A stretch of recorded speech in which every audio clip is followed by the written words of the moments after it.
Karibu tena kwenye channel yangu, subscribe, like tena, comment, subscribe, please mniinue tu, mnigonge tu ako ka support haki. Please nawahitaji, nawapenda sana. Asante sana kwa wale wanazidi kusubscribe. Na kama umeondoka, kama unsubscribe, please. Bado nakupenda, bado nakuhitaji na bado karibu tena nyumbani. Ukirudi mimi sina shida. I love you so much. Please karibu nyumbani. Subscribe, like, comment na share video zangu. So nilikuwa nawaelezea juu ya COVID-19. So wakati nilijikuta pia mimi ninalia na ikawa sasa tunatibiwa na tunapewa madawa na tunaambiwa tukule fruits, tunaambiwa vitu zenye tunastahili tufanye. So mimi katika watu venye niliwaona wamekuwa weak, wanalia nini, so pia mimi hate, nikaanza kulia. So wakati nilianza kulia, kitu ambayo ilinikujia kwa roho, nilijiuliza, nilijua mimi nimekufa. Nilijua mimi sasa ndio mwisho wangu wa maisha, nimekufa. Na nikajua sasa kitu ilinikujia kwa akili ni kwamba nimekuja hii process yote, nimefika mpaka, yani nimejaribu kung'ang'ana na life, imefikia wakati sana kufia nje ya Kenya.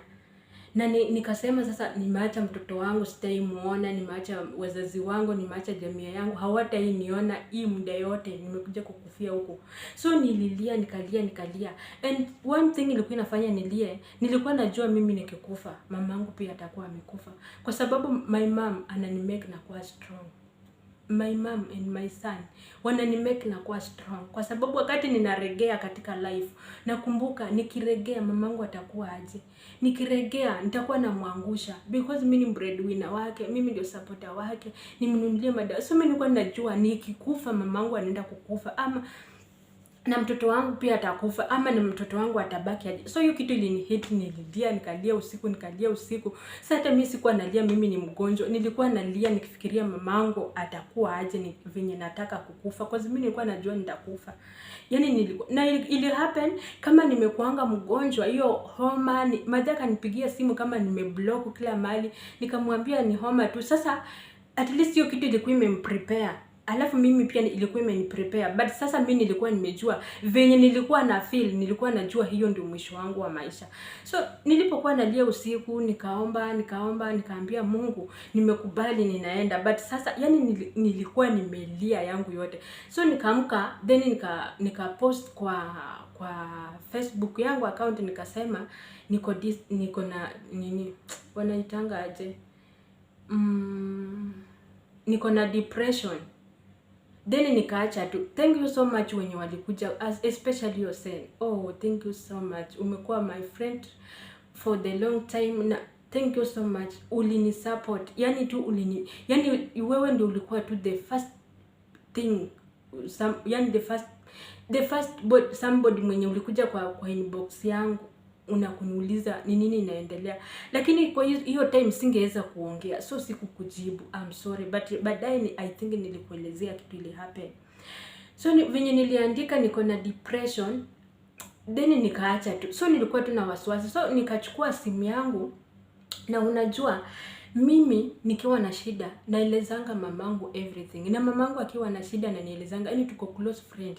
Yeye tu ndio yani tuko close friend, hakuna kitu mtu anafichanga mwenzake. But ilifika time kuanzia 2010 nikakosa rafiki wa kuambia shida zangu, kwa sababu mamangu alidevelop ugonjwa wa sukari na pressure na kila kitu. So ikawa ukimstua na kitu mzuri inamletea shida, ukimwambia pia jambo inamletea shida. So unajua kuna vitu zingine tangu 2010 huwa mimi simwambii. Sometimes nikikuwa na shida najinyamazia na najifanyia tu vitu zangu. So nikafanya nini, nikasema hapana, hii penye imefikia si kitu ya kuficha. Sasa tena nikasema ni nani mwenye naweza ambia kwa life yangu mwenye ako karibu na mimi, hakukuwa na mtu yoyote. So nikasema nifanye nini, nikachukua simu ni kama bado tu nimelia, nimechoka, nimeona tu nimeenda, yani sasa naomba tu Mungu msamaha, yani ninajitayarisha tu ngoja saa yangu, kwa vile venye nilikuwa na feel na venye nilikuwa najua hii kitu inapeleka watu wakubwa, venye nilikuwa najua hii kitu inaua wadozi wenye wako na pesa, nilikuwa najiona kama mimi ni nothing, but Mungu ni nani? Mungu ni nani? Mungu anasimamanga na watu wake. So nikachukua simu na nimekuambia hapo nyuma, mimi mara hii huwa sisi na mamangu kitu yote. Ikiwa mbaya sana, nikiwa mgonjwa, nikifanya nini, najimalizia peke yangu. Kwanza nikishare na yeye ndiye atakuwa hit, yani yeye ataumia sana kuliko venye mimi naumia na hiyo shida yenye niko nayo. So ikabidi ninyamaze. Unaona? Inabidinge nijinyamazie. But sasa ilifika wakati nikasema hii si ya kunyamaza nayo. Kwa sababu nikinyamaza nayo na kweli niondoke, itakuwa ni shida. So nikachukua simu na nikapigia mamangu simu. Nikamwambia sasa, poa, mnaendeleaje? Vizuri. Nikampigisha hapo story kuwei mood zake. Nikamuuliza mama, uko na namba yangu yani nikaanza kumuuliza vitu zangu yani vitu zangu za secret zenye anaweza kuwa anajua, kama pin number, ATM number, vitu kama hizo. Nikamuuliza mama kama ako nayo. Akaniambianga sina, hujainipenda. Nilikuwa najua hananga. So nilikuwa najaribu njia yenye nataka nimwambie. Cause haki mimi nilikuwa nimejua kama sita survive. Unaona? So nikamwambia kila kitu, nikamaliza. Akaniuliza kwa nini unaniambia hivyo? Na nikasema mama, sitakuficha. Mimi ni mgonjwa na si ati mimi peke yangu. Kwa nyumba yenye tuko wagonjwa na tuko wagonjwa wote na tuko na COVID-19. My mom alishout nduru mara moja, na hiyo simu sijui aligonga wapi, kwa sababu nilisikia tu imelia tifu na ikazima. So nikakuwa ikakatika, yani nikajaribu kupiga hiyo simu haingii, nikajaribu kufanya nini haingii. Unaona sasa shida yenye nimejiletea tena. Kumbe my mom uko home amekuwa yani venye alisikia alistuka, na venye alirusha hiyo simu ikaanguka huko na pia akaanguka huko. So ikawa tena ni another story. So mimi nilijaribu kupiga simu mpaka asubuhi yake, nikapiga, sikukosa, nikamkosa, nikatumia simu ya mtu hapo akapatikana, na nikapatikana amebebwa amepelekwa hospitali. So ikawa madeni mgonjwa hata kuliko. So mimi nikaanza tena kumwambia mama, nilikuwa na kudanganya, nilikuwa tu ni story tu. Na akaniambia hapana, kuanzia last week napiga simu ukiwa mgonjwa, najua it is true. Nikamwambia hapana, nilikuwa namdanganya. Yaani nilikuwa namwambia hivyo nilione hali yake. So mimi nikaona sasa hiyo kitu tena ikanihiti ya madhe kwa hospitali, mimi niko chini. Sasa nani atasaidia mwingine? Sasa nikasema ningefanya aje? Nikakola pastor wangu, nikamwambia please I need your prayer, nikamwambia ni venye niko, na kaniambia wewe jipe imani, nazidi kuomba. Na unajua sasa hizi natakana ukule, natakana umeze madawa, na natakana uwezi funga. Kwa sababu ukifunga unajinyima hiyo nini, na ndio unakosa hiyo energy ya kufight na hiyo nini. So ikakuwa yani sasa nikakuwa ninaomba tu venye nimeambiwa. Nikakuwa tu naambia hakuna kitu, yani mimi sasa nilikuwa naombea nyumba yote, Mungu tu atuguze, Mungu tu atuamshe, Mungu tu atubariki tu. Yani Mungu alinitendea hakika. Mimi niko na ushuhuda ndani ya maisha yangu. Sijui nitakuja kumpea nini Mwenyezi Mungu. Huyu Mungu amenitoa mbali, na Mungu anazidi kunitendea mambo makuu. Oh, Jesus. So ikawa iko hivyo, madha yako nyumbani, pressure imeamka, sukari imeamka, kila kitu imeamka. Mimi sasa ndio hiyo pia mimi niko hapa, niko chini. So inabidi tena nipigie madhe, nimwambie ni uongo, nimwambie sijui kumeendaje. But I thank God, mimi nikasema tu Mungu usiniaibishe, Mungu usiniache, nisikufie nchi ya wenyewe, nisije nikakufia hii nchi. Nikakuwa ninaomba Mungu, nikasema hakuna kinachoweza yani hakuna chenye wewe uwezi. Kama uliamsha Lazaro kwa kaburini, kama ulifungua Paulo na Sila, kama uliponya mwanamke mwenye bleed for 12 years, kwani hii ni nini? Nikamwambia hii sio position yani nilikuwa naomba kila aina ya maombi yote, na nilikuwa na imani ya hali ya juu, na nikasema sikufi. So hakika hiyo kitu nikawa nina Google venye nafaa kujilinda, venye nafaa kukua, venye nafaa kujitunza, venye nafaa kufanya nini. Nikawa tu nina Google nini kila kitu, nikawa tu nafuata masharti nini. I tell you hiyo kitu si mchezo. Hiyo kitu si mchezo. Usicheze na hiyo kitu, na usaitamani hiyo kitu ndani ya maisha yako. Na please, popote penye uko, sanitize. Usifikirie ni jokes, usipuuze, vaa mask, sanitize, fata masharti. Mungu atakubariki tu. Because hii ni pepo, hata si ugonjwa. Hii kitu inaingianga tu, yani hata unaweza shindwa. Hii ni pepo, si ugonjwa. Na unaweza ikemea tu through imani yako na maombi yako.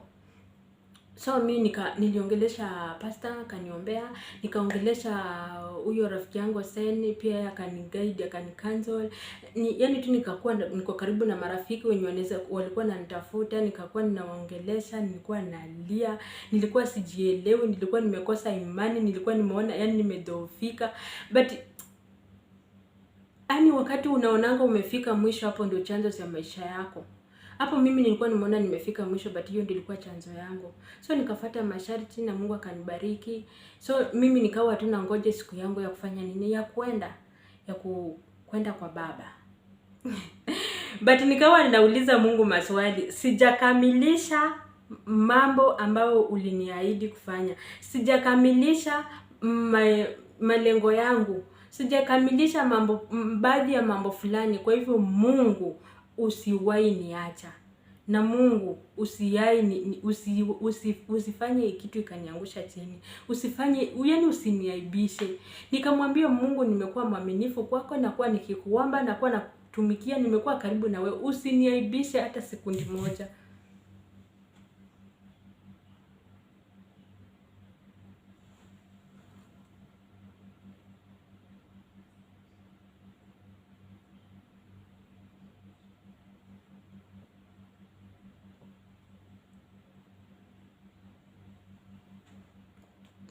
Usiniaibisha hata sekundi moja.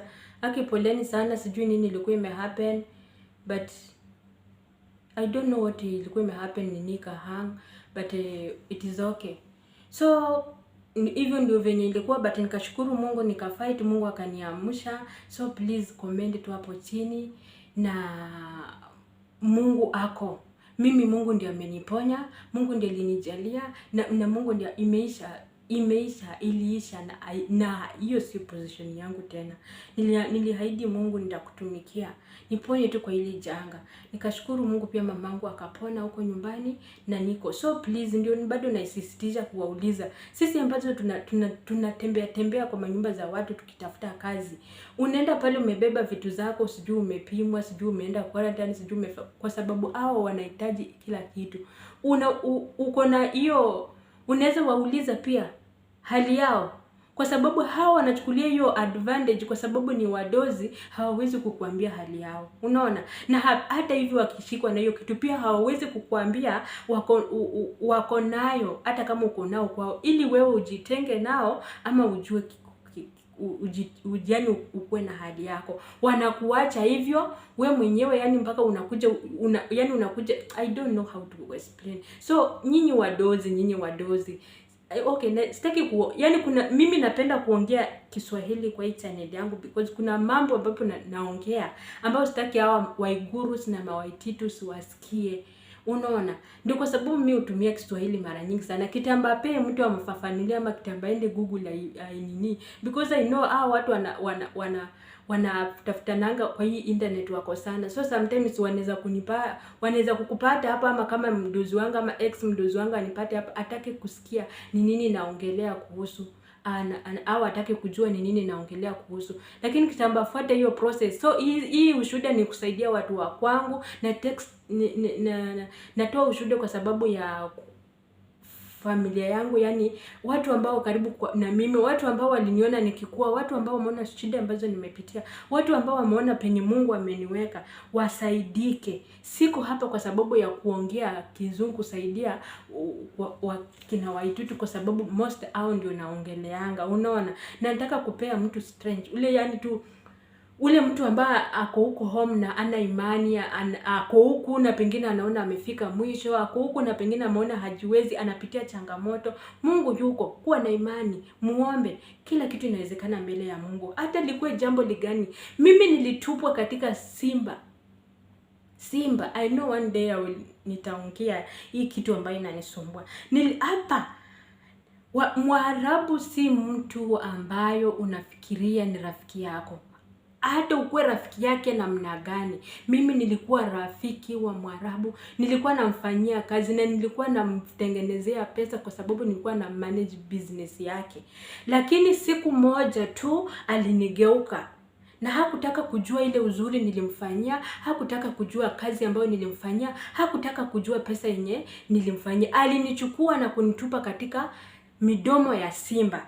But Mungu ni nani? Mungu ni nani? Mungu alinisimamisha hivi peke yangu, na one day join tu, yani nifuatilie tu katika ushuhuda zangu. Siku moja nitakuja kulipua hii kitu na utakuja kushanga. Kwa hivyo kama uko hizi kanda na unafanyia watu, usiwaamini, usichukua akili yako ukawaweka kwako. Watu si marafiki wako, wanakudanganya. Saa zile wanataka uwafanyike, wanakutumikia.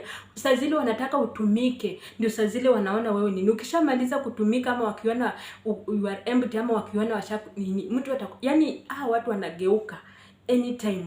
Mnaweza cheka naye asubuhi mzima mpaka nini akakuja akakugeuka wakati wowote mpaka ukashindwa kujua ni yule ulikuwa umejua. So tukae kama tuko safe, tukae kama tukijua ni nini lituleta huku, tukae kama tunajua tuko wapi, na tumainie tu Mungu. Mungu tu ndiye atakupigania mahali popote huko. Mwenyezi Mungu tu ndiye atakupigania chochote ambacho unafanya, kwa sababu Mungu anakujua vyema, Mungu anakujua vizuri, Mungu anakujua katika familia yako. Mungu anakujua vizuri sana. So tumwamini Mungu na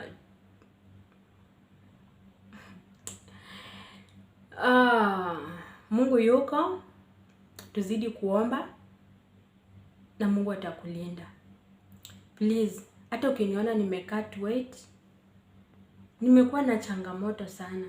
Na nimekuja kugundua jambo moja. Wakati tu unaanza kuinuka na kumtumikia Mungu, hakika hawa pastors ambao unaonanga wanahubiri wako na makanisa wamesimama imara, watu wamechapwa na kuambia katika neno la Mungu, katika kutumikia Mwenyezi Mungu, katika Injili kuna majaribio. Usiposimama imara, utarudi nyuma. Lakini mimi ninamwambia shetani, mimi hutanipata. Niko kwa Mwenyezi Mungu na nishafika, na nitasimama na Mungu yoyote. So please comment hapo chini kama uko na hitaji, kama uko na ombi.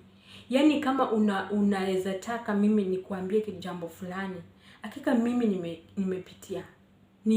Hakuna kitu sijapitia. But bado nina fight. Lazima nifikie my destiny. Lazima nikamilishe mambo zangu. Watu ambao wewe ni mchawi unanisikiza mahali, unapigana na maisha yangu, hautanipata. Na hivi soon utakula fire. Let me tell you my friends. Sorry. But unajua shetani akisikia ukimtajataja, anajua hapa kimenuka. So please subscribe to my channel. Nimerudi tena. Follow me, utakuja kupata testimony. Utakuja kupata encouragement. Utakuja kupata hope. Wewe ambao umekosa hope. Wewe ambao upo kwa mahali una majaribio, unapitia jambo ambalo unashangaa utafanya aje. Please, hii ndio the right channel ya kufuata. Niulize, like video, share, please subscribe. Call a friend to subscribe, please show me love. Ninahitaji tu kitu moja kutoka kwako, support yako. Na ile support unaweza nipea tu. Any support unaona unaweza ni offer. Any support unaweza ni offer. Please, welcome. Like yako ni support. View yako ni support. Subscribe yako ni support. Like yako ni support. Kwanza ukilike the video, hiyo ni support kubwa sana. Na kama kuna other support yenye unaweza ni support. Advice yako ni support. Hata ukitaka maybe kuna kitu unataka kushare na mimi, kuna kitu unataka kuambia Mungu, no, you want to use this channel, you are welcome. Hiyo ni support. So please, nawapenda sana. Karibuni tena kwa channel yangu. Kwa wale waliondoka, please come back. Karibuni tena. Kwa wale wako ndani wamestick na bado wananisikiza, asanteni sana. Na washukuru kwa viewers wangu, please thank you so much for my viewers. God bless you so much. Please endeleeni kuview, endeleeni kulike, endeleeni kucomment, endeleeni kushare. Na Mungu atawabariki sana. Welcome. Thank you so much. Bye bye.